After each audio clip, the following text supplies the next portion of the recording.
Okay, so we're going to talk about export finance and regulations, one of the most important aspects of exports.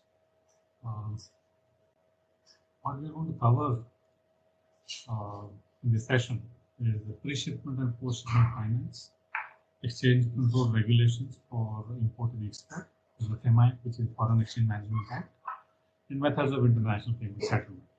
All four of them are very important aspects of finance related to exports. So first we're going to talk about pre-shipment and post-shipment finance. So we need money to start businesses. Sometimes we have adequate money, but then most of the cases we don't have adequate money. So we go to the banks. Now there has been umpteen number of times that I have been illustrating the advantages of entering into exports business versus entering retail business. So this is also one such session in which you will see what kind of enormous support that government gives. There are various methods by way of which the government supports the exporters. And one of the biggest support is in terms of finance, and you will see how. So we're going to talk about pre-shipment and post-shipment finance. Pre-shipment finance is the finance which is required before sending the shipment. And post-shipment finance is what you require after sending the shipment. Of course, you'll have the question that once the shipment has been sent, why do you need finances? We'll come to that. Okay, now in regard to the export business, funds are required, and at the time of establishment of business, we need long-term funds for a capital expenditure and for carrying the business. We need the working capital, which comes under short-term funds. And to tell you, funds or the capital requirements of the exporters are taken care of by such institutions or such banks which are only meant for giving services to the exporters. It's a separate category altogether. And what are the parties involved? The parties involved are Exim Bank, ECGC, and Commercial Bank. Exim Bank is the full form is Export-Import Bank. ECGC is the Export Credit Guarantee Council. ECGC is a very important aspect. Exim Bank is still, it's a bank which gives you the funds. But ECGC is something which is very important. We'll discuss that also in detail. And then, of course, the Commercial Bank, which gives money for short-term, short period for commencement and operations of the business. The Exim Bank of India is exclusively meant for promotion of exports from India. They are only about export and import. They have nothing to do with domestic business, and they provide long-term funds to export units. Long-term funds is required for land labor capital, for land and machinery and equipment requirements. So Exim Bank is about long-term funds. ECGC, which is Export Credit and Guarantee Corporation of India, its schemes facilitate the grant of short-term loans to the exporters, credit risk and insurance policy. Now, if you remember, ECGC, Export Credit and Guarantee Corporation of India, it is such an organization which, of course, comes under the central government, under Ministry of Commerce, again, which comes under Director General Foreign Trade. Now, this ECGC is an insurance corporation. It is the largest insurance corporation in India, and it insures your payments. What we're saying here is that ECGC says that if you want to export to a buyer and you don't know much about a buyer, the chances are you may not want to do business because you don't know the buyer so well. So what ECGC says is that you want to get in touch, you've got in touch with certain buyer and they want to give orders to you. Just let us know the details. Then we are going to do a fact check, and within a couple of days we'll let you know whether that particular buyer is valid or not. And if it is valid, you can go ahead and you can do business with them. And whatever risks that you may have while doing business with that particular buyer, all those risks will be covered by ECGC. One of the biggest risks is that you have sent the shipment to the buyer and the buyer now refuses to make a payment to you. in that case, what do you do? So ECGC says that even if such a thing happens, we will give you the money back and you can continue with your business as usual. So that's one of the most important aspects, one of the most important feature of exports in India. And ECGC is one such arm, such an instrument through which the government removes one more excuse that you may have. That excuse that, just in case I send a shipment to a particular buyer and if they do not pay, what will I do? So that is the risk coverage which ECGC gives to you. You can also look for ECGC and read about it for much better clarity on this. It's a very important and very famous concept in exports. And then we come to commercial banks. Commercial banks give short-term loans to the exporters, which is like retail loan kind of thing. And these commercial banks, they give you money before sending the shipment, and they also give you the money after sending the shipment. Now, pre-shipment stage is when the shipment is not sent. What we're saying is that let's say you have got orders from a buyer and you don't have money to complete the order. So if you just submit the copy of the purchase order that you received from the buyer, you submit it to the commercial bank. The commercial bank is going to give you money to send the shipment. So that money is going to cover all the raw material and the manufacturing expenses that will be required to convert the raw material into finished goods and send it to the buyer.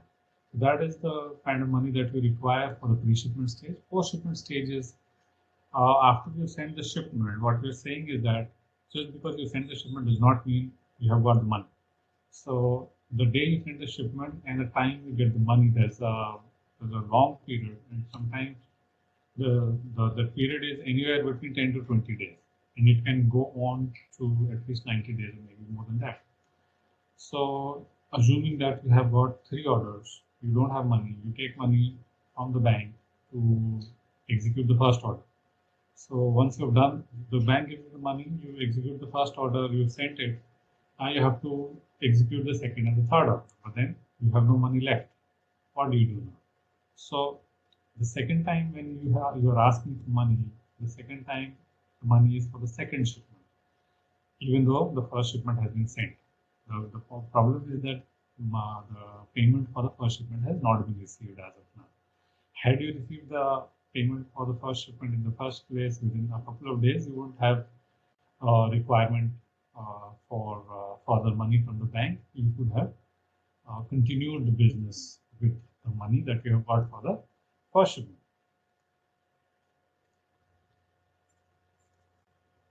Okay, so and there are various categories for pre-shipment and post-shipment stage. The nature of export finance, RBI, which is Reserve Bank of India, ensures a free flow of financial assistance to exporters at a concessional rate of interest against export order. This concessional rate of interest is absolutely unbelievable. None of these businesses who do business in the domestic market, they can never get such kind of rate of interest. Now, the commercial banks provide the loan. Commercial banks get a refinance facility by RBI and Exim Bank against the loan extended by them to the exporter. Now, what we're saying over here is there are commercial banks who will give you the money. RBI says that these are the list of commercial banks who will give you the short-term loans for exports.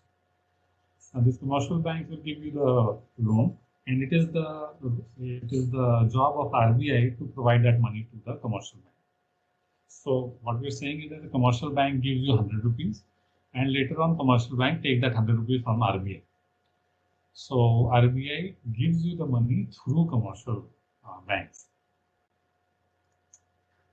And so this is a very small, simple illustration where RBI is giving money to commercial bank and commercial bank is giving the money or the loan to the exporter.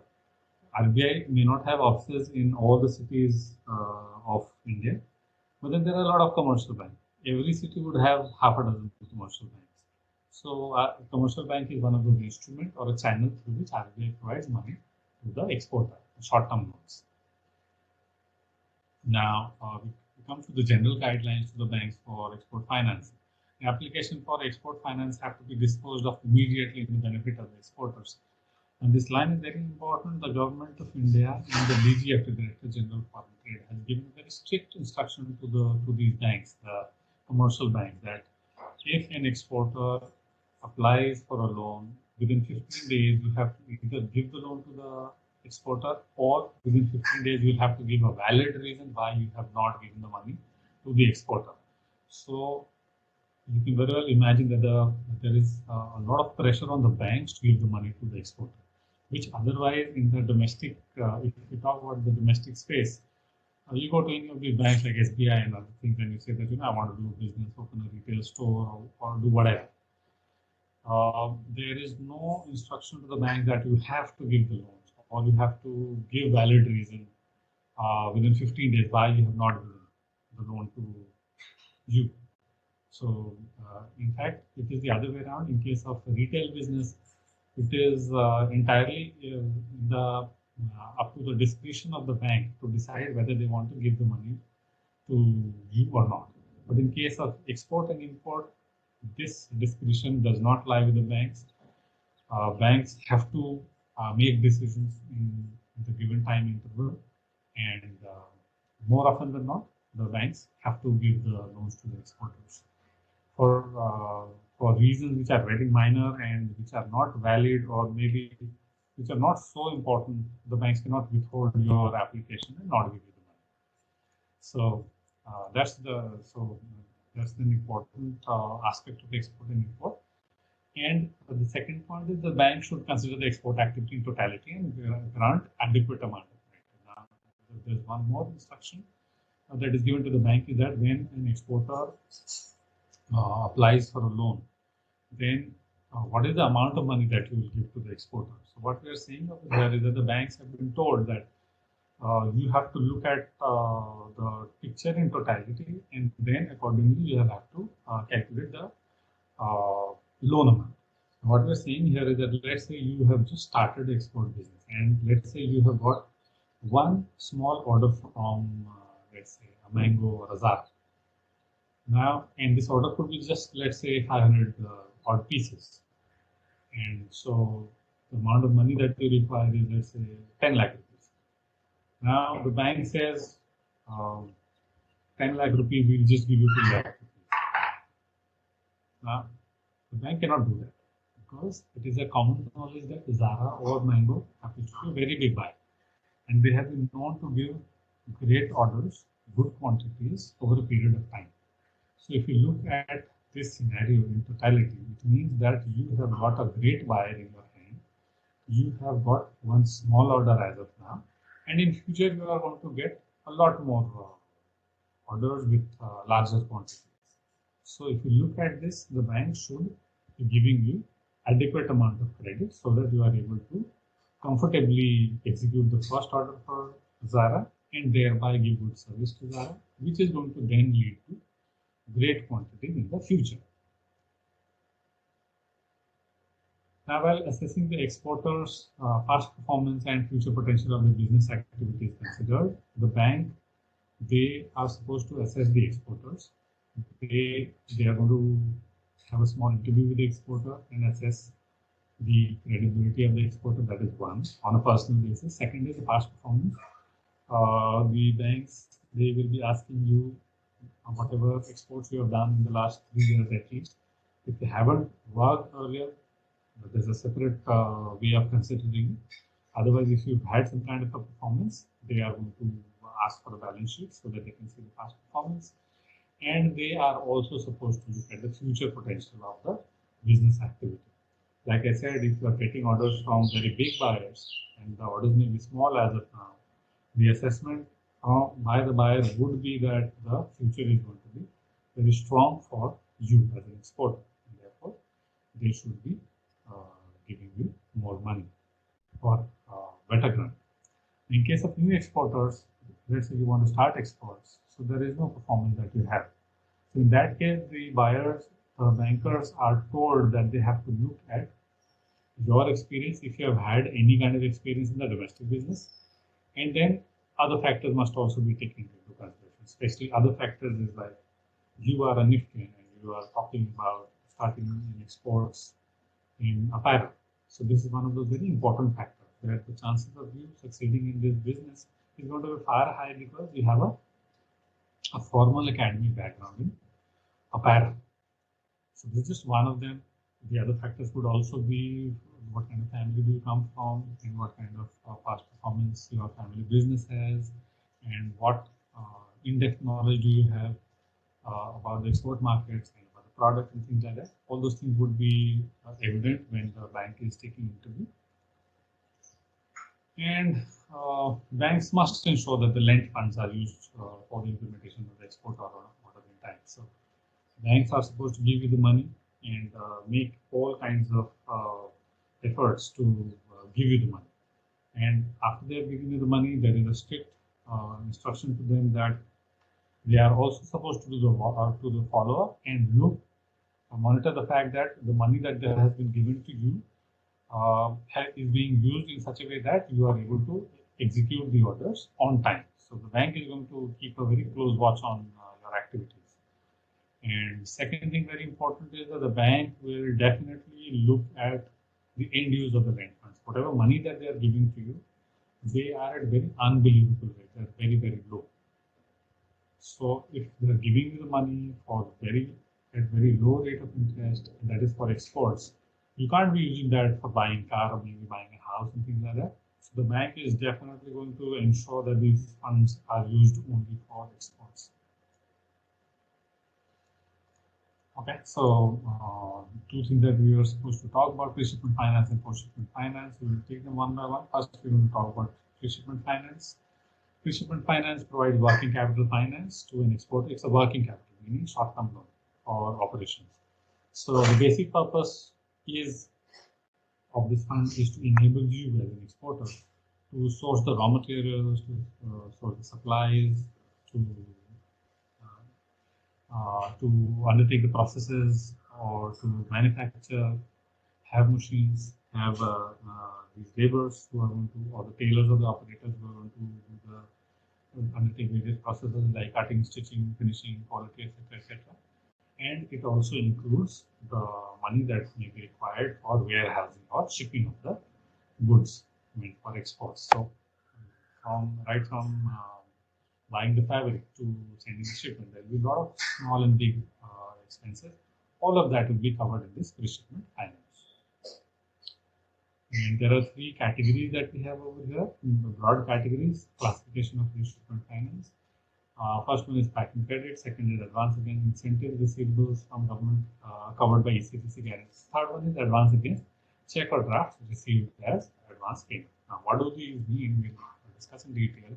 Packing credit, the first one. Packing credit, it's a simple term. It enables an exporter to pack the goods meant for export. So packing credit is you have an order, against that order you get the money so that you are able to buy the raw material and undertake various processes and pack the goods and deliver the goods to the buyer. And this includes loan, advance, credit granted by a bank to an exporter to buy raw material supplies, etc. with part of the section of packing goods for exports. So packing credit is the most simple one, and packing credit is what you require when you start any business. Again, the first order that you are going to take, packing credit will be the category that you will be opting for in the first place. And what kind of persons are eligible for packing credit? Any export company or firm having an export order or LC in its favor for the export of goods in its name. Any company, any export company or export firm, if you have an order, purchase order, or if you have the letter of credit, we're going to discuss a letter of credit in detail in this session. So for now, you just understand LC is just like a bank guarantee. So if you have an export order or you have received a bank guarantee from the buyer, you will get this packing credit. Yeah, a business firm, now if you have got the order and you want to export and you are the one who's going to manufacture, you will get this money. If you have got the order but you will not be manufacturing, you will be getting it manufactured from someone else, you still get the money. Now, if you are a business firm or a company which does not have the LC or the bank guarantee in its own name and is exporting through a merchant exporter. So what we are saying is, let's say you are not an exporter, you are the one who's the vendor who's manufacturing. and there is someone else who has got the order, who's a merchant exporter. So that merchant exporter takes the order and then passes on the order to you. So if you are manufacturing for a merchant exporter, you are also eligible for this packing credit. You may not be an exporter, but you may be manufacturing for exporters. And there, of course, there are some norms which are written by RBI, which has to be fulfilled. If that is taken care of, you will get the packing credit from the bank.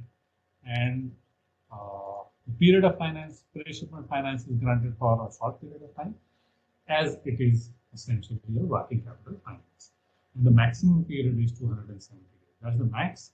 But initially, you get this money for, usually you get it for 180 days, subject to the lead time. Now, what we're saying is that on the face of it, you get the money for 180 days. But let's say you, the amount today you get the money. Within 60 days, you are able to make the order and send it across to the buyer. And after that, within 15 or maybe 30 days, you get the money back. So within 90 days of receiving the loan from the bank, if you have submitted the shipment and you've also got the money back, then in those 90 days, you should be returning the money because you have already got the payment from the buyer. So if your lead time is less, you get it for that much amount of time. If the lead time is high, at least you will get the money for 180 days. Just in case there are any unforeseen circumstances, just like COVID, Corona is happening right now, or any such circumstances. In case of unforeseen circumstances, the bank may give a 90 days extension. So that's why we say initially you get 180 days. If required, you get an extension, and that will be another 90 days. So the maximum period that you are getting this short-term loan is for 270 days, which is far more than enough for apparel exporters. And now comes the most beautiful slide that you'll ever be able to see in your life. And look at this rate of interest. The period of credit up to 180 days, the rate of interest is not exceeding prime lending rate, PLR, minus 2.5 percentage points. If you remember, PLR is prime lending rate. Prime lending rate is the rate of interest at which RBI gives money to the banks. So what we are saying over here is that you are getting, if RBI is giving the money to the banks at the rate of 7%, then the bank is going to give you the money at 8% or 9% or 10%. That's how they are going to make money.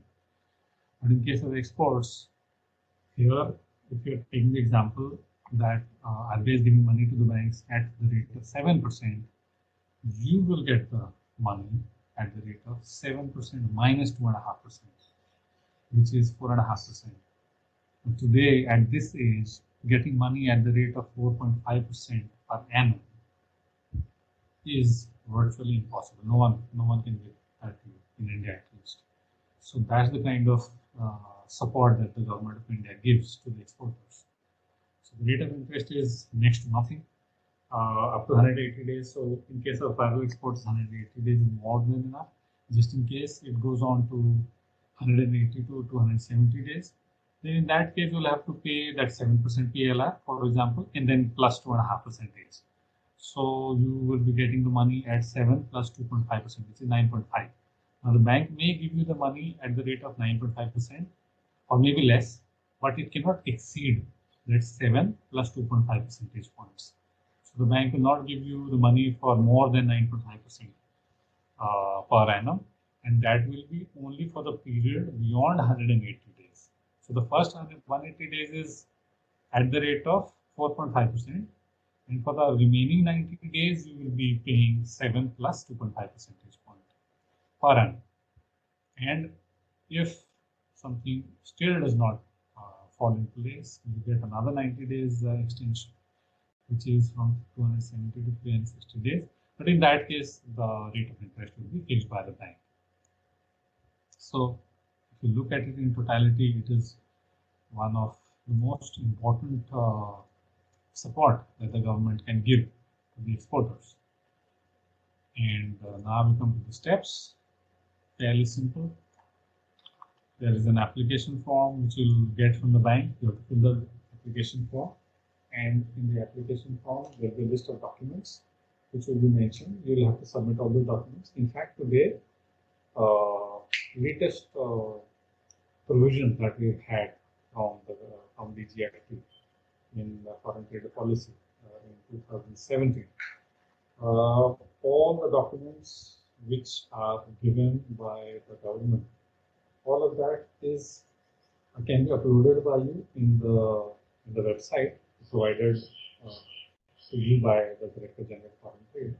So once it has been done, you just have to fill the application form. No documentation formality is required because you have already uploaded it in the first place and started business. And then there is ECGC formality, which is Export Credit Guarantee Council formality. Now this is when you are taking money from the bank for doing exports, you will also have to buy the insurance for that shipment. So, and that insurance will come from Export Credit Guarantee Council, ECGC. So you will also have to undertake the ECGC formality. You have so 1, 2, and 3 application documentation formality and ECGC formality has been done. Then the documents have been submitted. Now the bank is going to scrutinize the packing credit application, the application that you filled, and then based on the given formula to the bank will determine the eligible loan amount, and then they are going to disburse the loan amount. And so you get the money. So you could be a merchant exporter or you could be a manufacturer exporter. Meaning to say, there are two cases only. Either you are a person who has got the order and who is manufacturing it, or you are the person who got the order but you get it manufactured from somebody else. Or third case is, you are not the one who got the order from the buyer directly, or you have got the order from an exporter and you will be manufacturing. So in all the three cases, you will get the money from the bank. So, the first point in this slide is merchant exporter or the export house can share the facility of packing credit at concessional rate of interest with its manufacturer. So what we're saying here is, you have got the order, you are a merchant exporter, you don't have your own manufacturing house.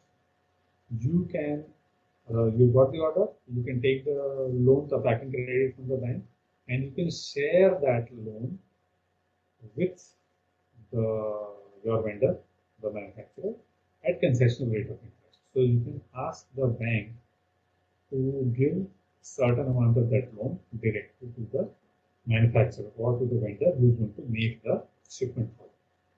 The second point says, similarly, exporters can share the packing credit with sub-supplier of raw material, component, etc. required for manufacture. Now, what we are saying is that the bank will give you the money. You cannot use that money for anything else. So if the loan has been sanctioned to you, you as a merchant exporter, let's say, you can ask the bank to give certain amount of money to the manufacturer who will do the manufacturing for you. You can also ask your bank to give the payments to the raw material suppliers and to the component supplier, etc. from those people from whom you are taking the raw material for manufacturing. So in both the cases, the bank will not give you the money, they are going to give the money directly to the manufacturer or to the supplier of the raw materials. And then we come to post-shipment finance. Post-shipment finance is the finance which we require given a typical situation where you have sent the shipment and now you are left with no money or maybe inadequate amount of money. Now you have to execute the other pending orders. So to execute other pending orders, you require money, and you are getting money against the shipment that has been sent. So what we are saying over here is that, let's say you have sent a shipment which is worth 1 lakh rupees. Now you are left with inadequate amount of funds. So what you do is you tell the bank that, listen, I have sent a shipment of 1 lakh rupees, and in another 20 or 30 days I'll get this money back. So, and I need money right now. So why don't you give me the money, and when I get the money from the buyer, I'll pay. back to you. So essentially, that is what we call post-shipment finance. So what are the features of post-shipment finance? Now, this finance is available after the shipment of goods as against pre-shipment finance. In case of pre-shipment finance, no shipment has been sent. You have got the money and you execute the order and then you send the shipment. But in case of post-shipment finance, this is available after the shipment of the goods. And this money is given by the bank to the exporter for packing the goods for shipment to the foreign buyer. Now, this facility of post-shipment finance is extended to the exporters in whose name the goods were shipped or an exporter in whose name the export documents are transferred. So you got the packing credit, you executed the order, and then you send the shipment. Now you have inadequate funds. You get in touch with the bank, you ask for more money. So this time you are asking for post-shipment finance. Now this post-shipment finance will be given only to the exporter in whose name the goods were shipped. So if you have sent the shipment and the shipment carries your name, then you can get the post-shipment finance. Or if you are an exporter in whose name export documents are transferred, meaning to say that there is someone else who had sent the shipment and that person has transferred the export documents in your name. So what we're saying is that, let's say there are two exporters, exporter A and exporter B. Now exporter A has sent the shipment and exporter A has asked exporter B that, I need some money, why don't you give me the money? So exporter B gives the money to exporter A, but exporter B asks exporter A that, the shipment that you have sent, why don't you transfer those documents in my name? So if you transfer those documents in my name, then now the payment for the shipment will come directly to me. So in this case, even if you are not the person who has sent the shipment, but if the document of the shipment has been transferred in your name, then against this document you can take the loan from the bank, and this will be categorized as post-shipment finance. And post-shipment finance, it can be short-term finance or a long-term finance. Now, these pre-shipment or post-shipment finance, these are essentially short-term finance. Post-shipment finance, we are saying it can be a short-term finance or a long-term finance, but this, when we are saying long-term finance, it is a relative term. Long is a relative term over there. This long-term finance is not in terms of 2 or 3 years. It is normally in terms of not more than 1 year. So short-term finance is like 3 months to 6 months. Long-term finance is a max of 1 year. So post-shipment finance can be short-term finance or long-term finance, depending upon the nature of export. So if the export is such that it takes 1 or 2 or 3 months to complete the order, it takes another 1 month or 2 months to realize the payments. So in this case, it is very short-term. But in case you are in such kind of a business where the product takes a lot of time to manufacture, and then when you send it across to the buyer in overseas country, the product belongs to such an industry in which the payments are normally given after 3 months or 6 months. So in such cases, your requirement of funds is going to be of a long-term nature. So you may require money for not just 3 months or 6 months, you may require it for 1 year. So that is going to depend on the nature of export. So, but having said that, in case of apparel, we don't fall under long-term finance. We essentially fall under short-term finance. And the shipments are anywhere between 25-30 days to max 45 to 60 days, not more than that. 75 days to the max, not more than that.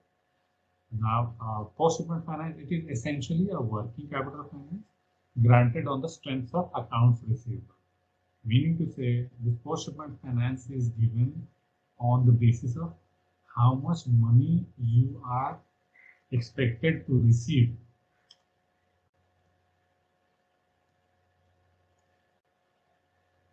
Yeah. So this working capital finance is the money that you are asking from the bank is on the basis of how much money you are about to receive in the coming 1, 2, 3 months. So based on the accounts receivables, based on how much money you are expected to receive in the future, based on that you are getting this money. So therefore, we also call it a fund-based financing. There are funds which you are going to get in the future because there are certain pending payments. So once you get the money back, you will be able to pay back to the bank. So on the basis of this account receivable, you are getting this money from the bank. This facility is extended only against the shipping documents, which is a proof that the goods have been shipped. So in this case, for post-shipment finance, you will have to submit the proof in terms of the shipping documents,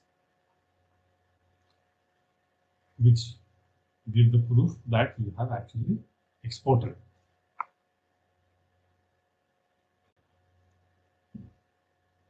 Okay, and credit is extended to finance export receivables for the period commencing from the date of submission of documents to the bank to the date of realization of exports received. What we're saying is that in case of post-shipment finance, this credit is being given by the bank from the date you will submit the shipping documents to the bank.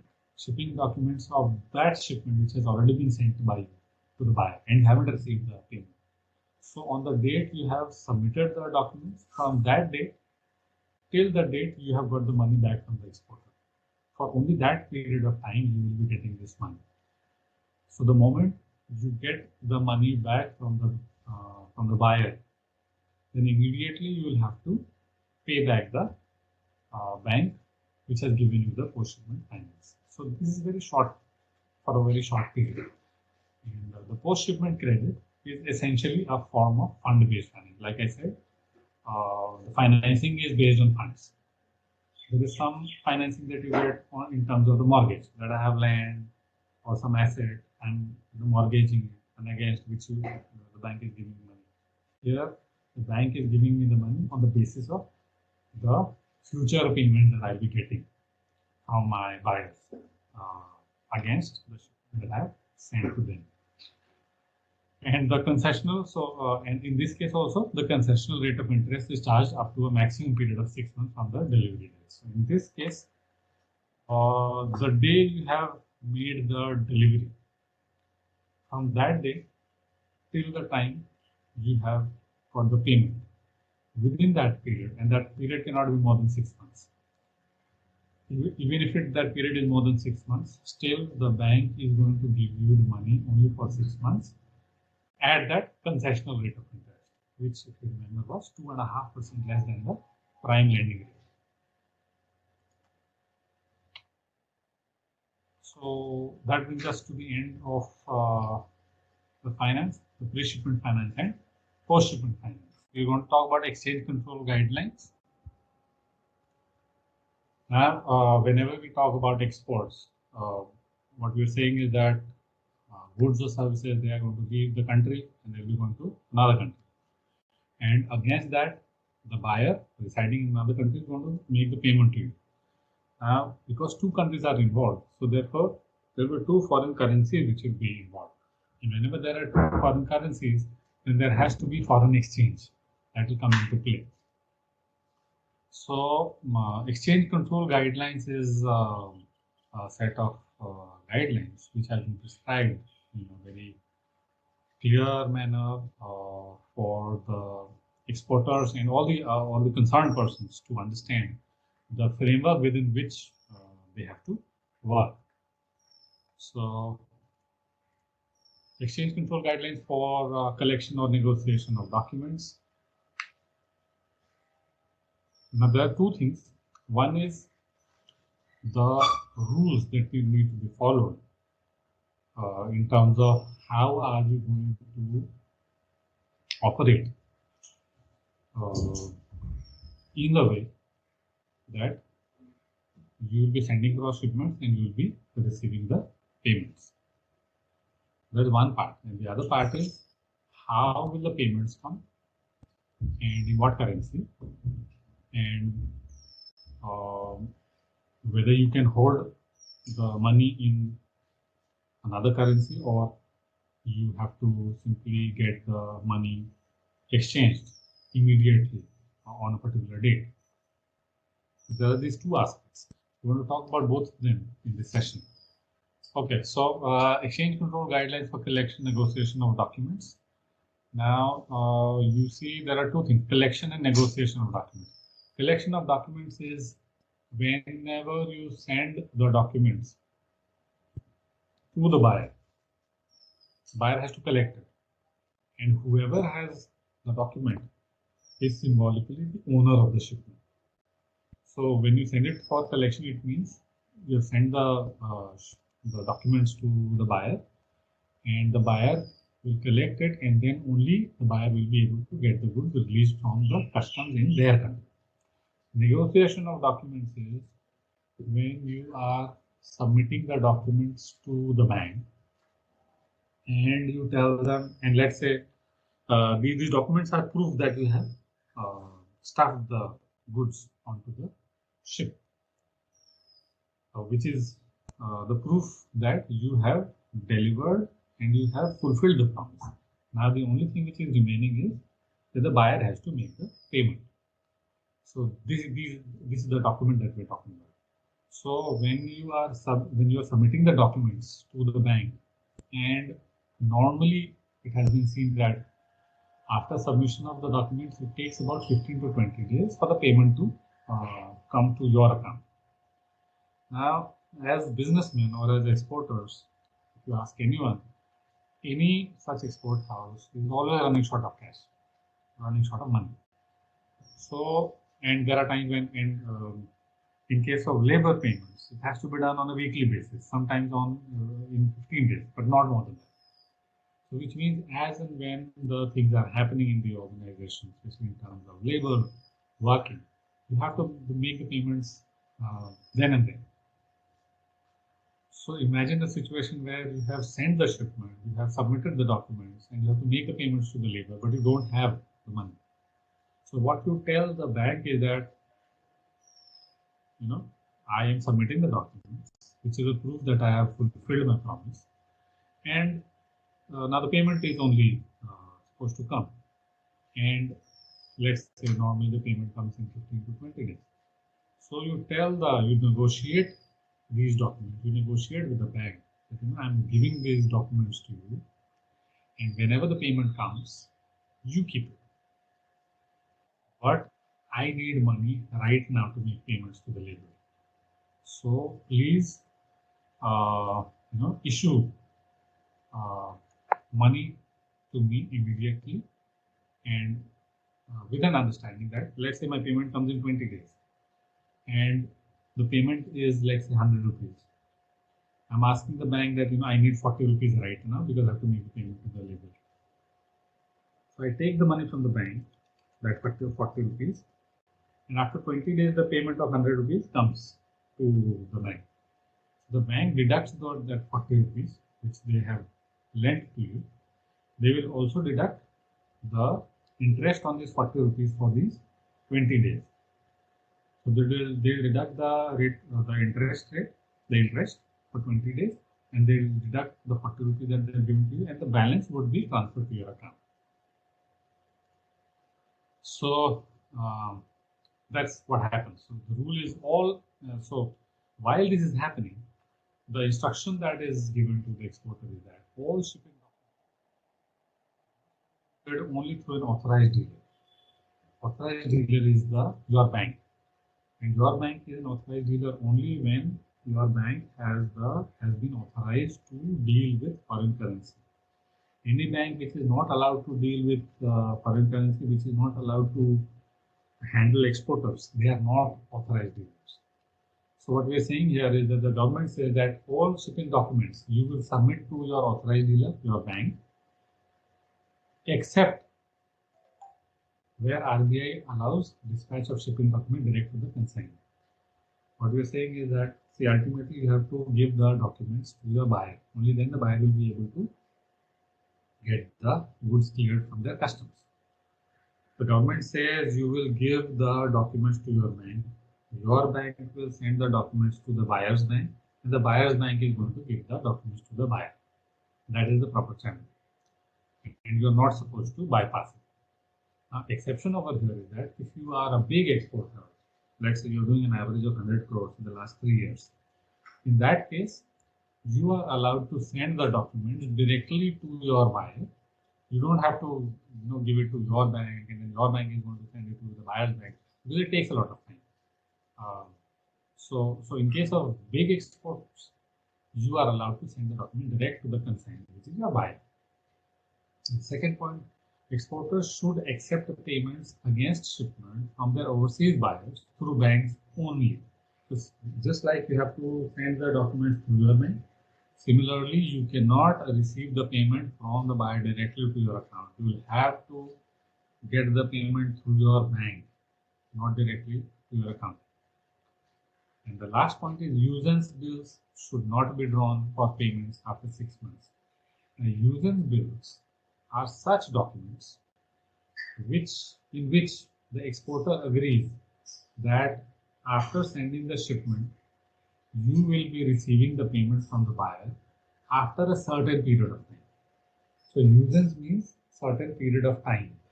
So if your usance bill is, let's say, 1 month, it means you have signed an agreement with the buyer that after you send the shipment to the buyer will send the payment to you after 1 month.